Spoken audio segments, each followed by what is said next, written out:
Differentiability ये class 12 का unit 5 है, यूनिट 5। ठीक है, फर्स्ट ऑफ ऑल ये पता होना चाहिए आपको कॉन्टिन्यूटी एंड डिफरेंशिएबिलिटी होता क्या है।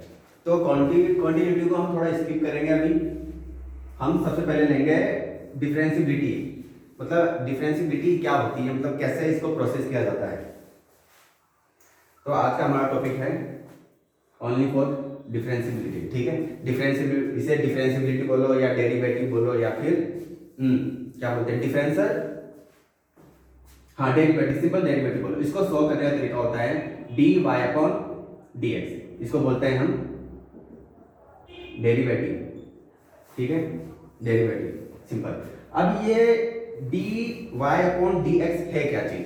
अब किसी दिमाग में आ रहा हो कि d से d कट जाएगा, ना, गलत होगा। d से d कभी भी नहीं कटता। पहले समझना चाहिए ना हमें कि ये है क्या चीज, कैसे क्या फॉलो होता है।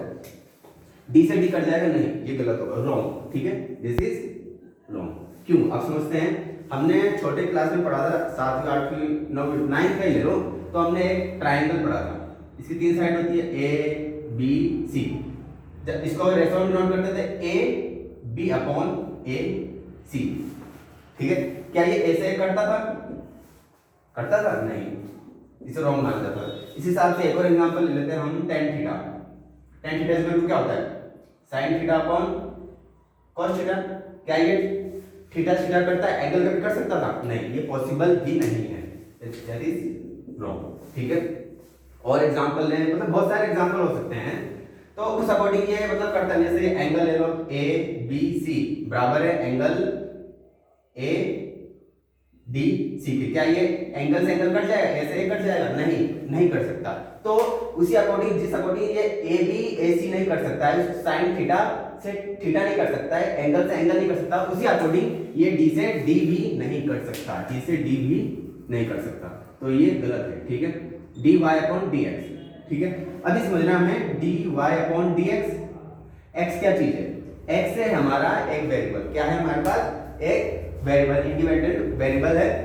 ये जो नीचे वाला है डी के साथ जो एक्स है, ये सिर्फ ये इतना बताता है कि कोई भी फंक्शन होगा, कोई भी मेरे पास फंक्शन है, कोई फंक्शन दे रखा है, मेरा फंक्शन रिलेशन कुछ भी है, फंक्शन मेरे पास गिवन है, तो उसका जो डिफरेंशिएशन होगा वो किसके रिस्पेक्ट में होगा।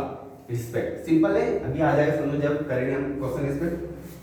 एक्स का मतलब है सिर्फ ओनली फॉर कि किसके रिस्पेक्ट में करेंगे। और मतलब ये तो आगे समझिए, नीचे वाला क्या है, एक्स क्या चीज है यहाँ पर, वेरिएबल, जो क्या बताता है, रिस्पेक्ट शो करता है। क्या करता है, रिस्पेक्ट को शो करता है कि किसके रिस्पेक्ट में करना है। जैसे मान लो एक और एग्जांपल ले लेते हैं, d y upon d theta.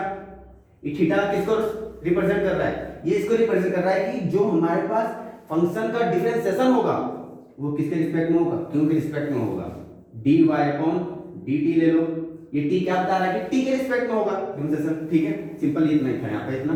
अब ये ऊपर वाला y समझ लेते हैं, ऊपर वाला y है क्या। ठीक है, ऊपर वाला y वो है कि कोई फंक्शन है। अरे भाई ये x का मतलब क्या है कि डिफरेंशिएशन करना है किसके रिस्पेक्ट में, x के रिस्पेक्ट में। उसे अकॉर्डिंग कोई फंक्शन तो होगा ना, गिवन फंक्शन तो होगा, वो फंक्शन है हमारे पास।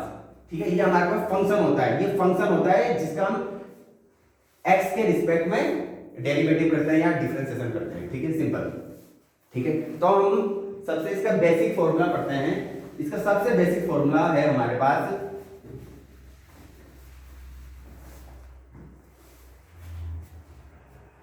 डी एक्स की पावर n अपॉन dx।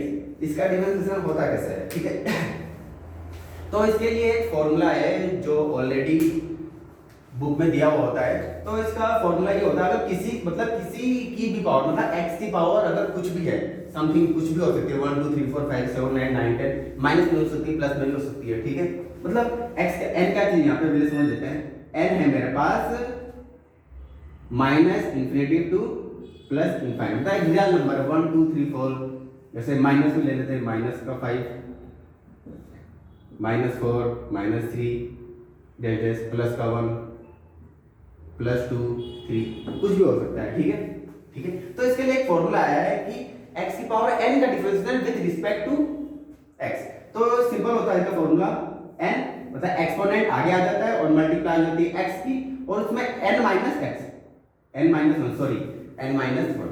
तो इसका फॉर्मूला ये होता है कि x की पावर n का differentiation respect to x, x की पावर n का डिफरेंशिएशन होता है n x की power n minus one. Simple है।